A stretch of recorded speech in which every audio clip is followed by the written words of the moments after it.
For the fourth time in RFL history and for the third time as a season opener, welcome to Albert Park, Melbourne, Australia for the first round of RFL Season 4. Set to be one of the biggest seasons in the history of racing Formula League, Melbourne, Australia hosts what could be a chaos start to Season 4.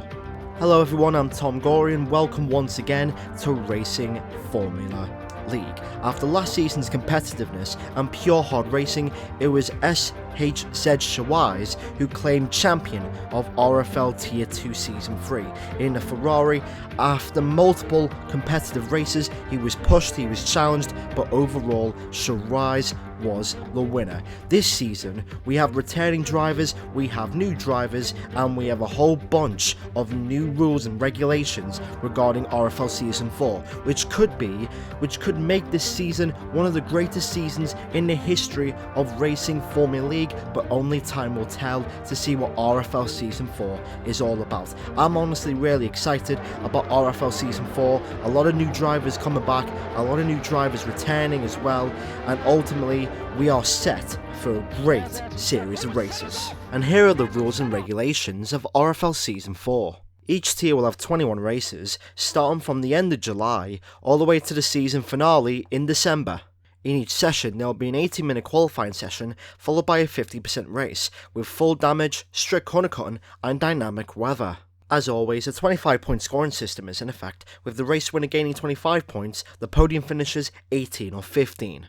And then with each driver finishing outside the podium positions in the top 10, they will score points between 12 and 1 point depending on where they finished. New for RFL Season 4 is the introduction of the pole position and fastest lap point. Here, a driver will get 1 point for the fastest lap in the race and a pole position in qualifying. It doesn't matter where a driver is after the race, if the first place or last, if they get the fastest lap in the race session, they will get 1 point. And also, any incidents or crashes in the RFL races will be reported into the stewards immediately. Drivers must provide race footage and race POVs to decide who was a cause of the crash to see what happens.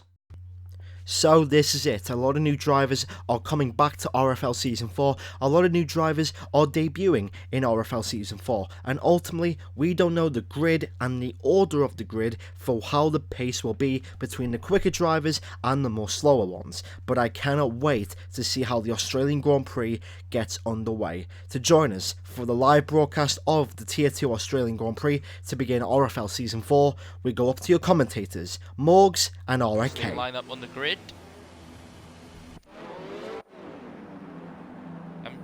Be sure to leave your predictions in the chat room if you guys want to, and here we go. Well, everyone's in place. Going to the 5 red lights for the start of RFL Season 4 Australian Grand Prix. The lights go out and we're green for racing. Looks like Drift King Pro got off to a very good start as they head into turn 1. Who's it gonna be? Alfa Romeo, watch out for them. And side by side with Joe and Lewis as they head into turn 3. And the Alfa Romeos have got ahead of their sister teammate in a way. Around the outside goes Joe. He's not giving this up that easily, going up the inside of turn 4. There goes the Ferrari, picks up the Renault, and that has gone horribly wrong. That's Paraquix into the... Whoa, a massive crash, and that has affected quite a few people there. Carbon fiber everywhere. That is not the start that a few of these guys would have won. I've been involved in something in lap 1, starting at the back of the grid. Yeah, I wonder what happened to Scott though, because I think he's come out behind, yeah, Kubica. Oh, the pit stops there. Yeah, as I say that, yeah, I'm sorry, I guess. With Tom, opposite DRS, is he gonna have the power down the straight? Going for it, yes. Oh no, Tom moves under braking. That upsets his run for the next corner. Around the outside goes RT. Will banging between the pair of them. Oh, that's going to get a little frosty there between the two.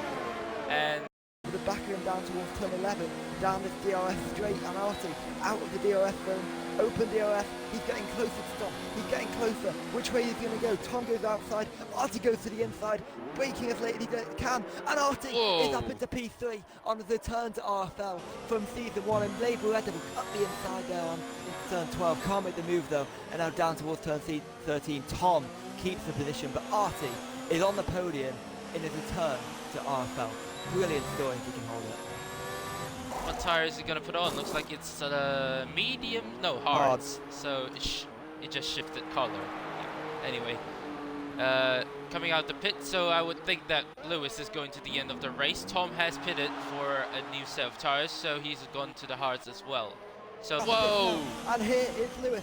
Lewis on the outside, drifting on the inside. Lewis will get the undercut round the corner. He can't, and without DRS assistance, he may well have to stay behind. But with slipstream, he could get ahead.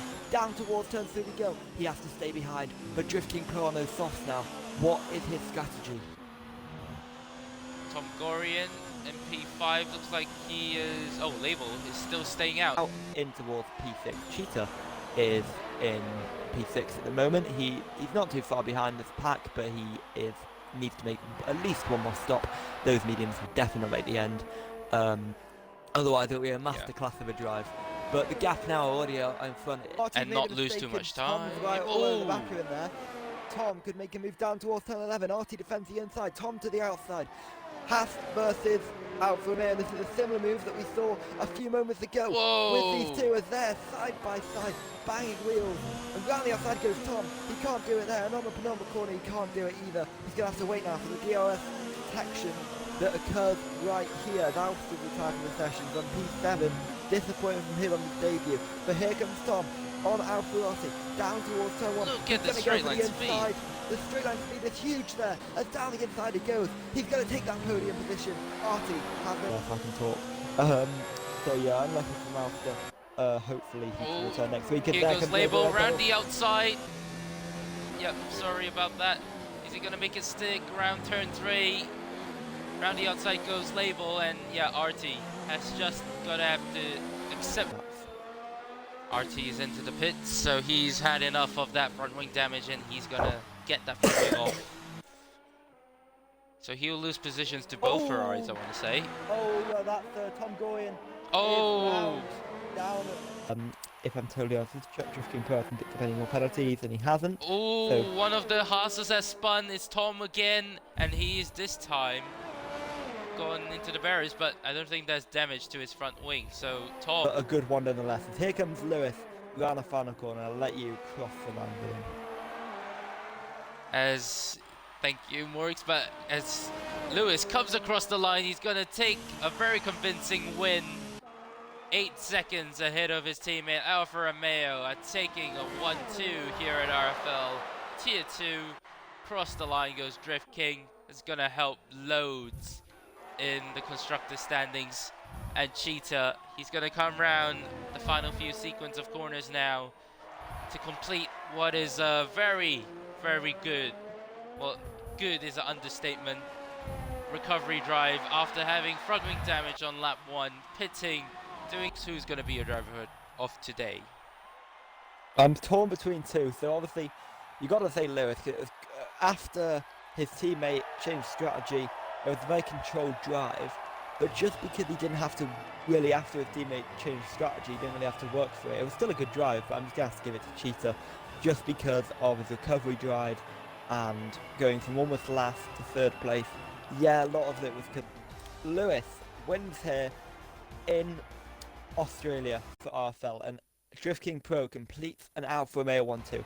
Cheetah comes home in 3rd place for Renault, and then 2 Haas's follow in 4th and 5th with Label on top.